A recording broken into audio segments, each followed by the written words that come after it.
এটার ভেতরে নাকি শয়তান আছে। কি আপনাদের বিশ্বাস হচ্ছে না? আমারও বিশ্বাস হয় নাই, কিন্তু এইটা নিয়ে আমি যা যা শুনছি আর দেখছি, আমিও বিশ্বাস করতে বাধ্য হইছি যে এটার ভিতরে শয়তান আছে।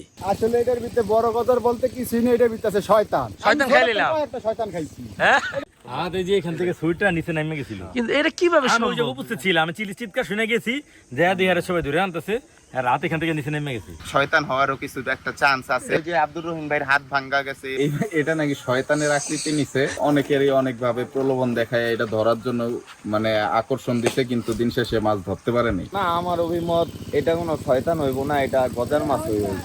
ধারণা মাছ তো দুইটাই থাকবো না, সাইজ বড়ই না, আমার কোনো সময় লাগবে পাই নাই।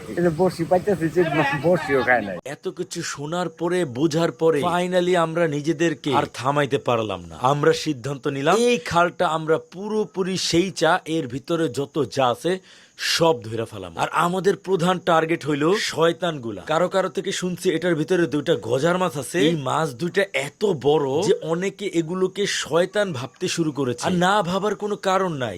যেই ঘটনাগুলা শুনলাম, এগুলো তো মাছের পক্ষে সম্ভব না, এগুলো শুধুমাত্র শয়তান বা জিনের পক্ষেই সম্ভব। আর আমরা অনেক আগে থেকেই ব্যাপারটা জানি, শয়তান বা জিন গজার মাছের আকার ধারণ করতে পারে। নরমালি গজার মাছ সাইজে অনেক বড় হয়, একটা শোল মাছ খুব একটা বড় হয়। আর এরকম অনেকের সাথে হইছে, তাদের সামনে শয়তান বা জিন গজার মাছের রূপ নিয়ে আসছে। এবং এরকম অনেকের সাথে হইছে যে তারা গজার মাছ দেখে এমন ভয় পাইছে যে তারা মানসিক ভাবে অনেকদিন অসুস্থ হচ্ছে। এত কিছুর প্রশ্নের উত্তর পাবো তখনই যখন এই খালের যত পানি আছে সব পানি আমরা তুলে ফেলতে পারবো, এবং এর ভিতরে যা যা আছে সব আমরা ধরতে পারবো এবং আপনাদেরকে দেখাইতে পারবো।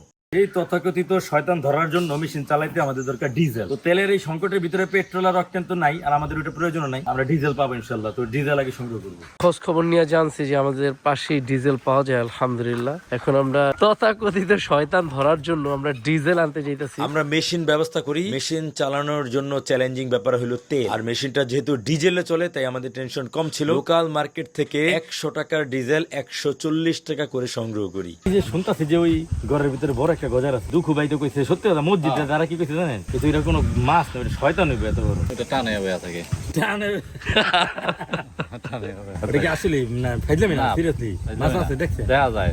দেখা যায়। ওই মন্টু নাম ছিল, হ্যাঁ, পায় নাই, আর বসে শুদ্ধ লেগে গেছে গা। বসি শুদ্ধ নিয়ে গেছি, উঠে দেখে মাছ নাই, আর মানে গুন্না দেওয়া হয়েছে নামায়া। মানে মানুষ নাম ছিল ধরতে, বসিও ধরছে, কিন্তু এ পুরা গড় ঘুরছে, পায় নাই। আপনার সাথে তবে আরো ভয়ঙ্কর হয়েছে, আপনার তো হাতি ভেঙে গেছে ভাই। প্রথমে একটা ডুতে গেছি গা, পরে বুকতরি গেছি গিয়া, পরে উঠে দেখি হাত আমার ভাঙে ছুটে আছে। এই যে এখান থেকে সুইটটা নিচে নেমে গেছিল, কিন্তু এটা কিভাবে আমি ওই যে সম্ভব? উপস্থিত ছিলাম, আমি চিৎকার শুনে গেছি, দেয়া দিহারে সবাই ধরে আনতেছে, আর রাত এখান থেকে নিচে নেমে গেছে। এই যে এখান থেকে জয়েন্টটা সুইটটা নিচে নেমে গেছে, তো এটা বাইর করতে হবে। এটার ভিতরে কি আছে এটা বাইর করতে হবে। ঠিক আছে, চলো। দেখ ফিয়ামনিল্লাহ ভাই, আপনিও থাকেন ভাই। আমি পূর্বে একটা সময় শুনছিলাম যে আমাদের মসজিদের যে ইমাম, তো ইমাম আবার আমাদের বাসায় থাকে। উনি যখন ফজরের টাইমে আসে নামাজের জন্য বা আজান দেওয়ার জন্য, মাঝে মধ্যেই নাকি ওই ঘরের মধ্যে বড় কিছু একটা লাভ দিত, কিন্তু কখনো এটা মাছের আকৃতি মনে হইতো না হুজুরের কাছে। আমি কয়েকবার জিজ্ঞেস করছি বা উনিও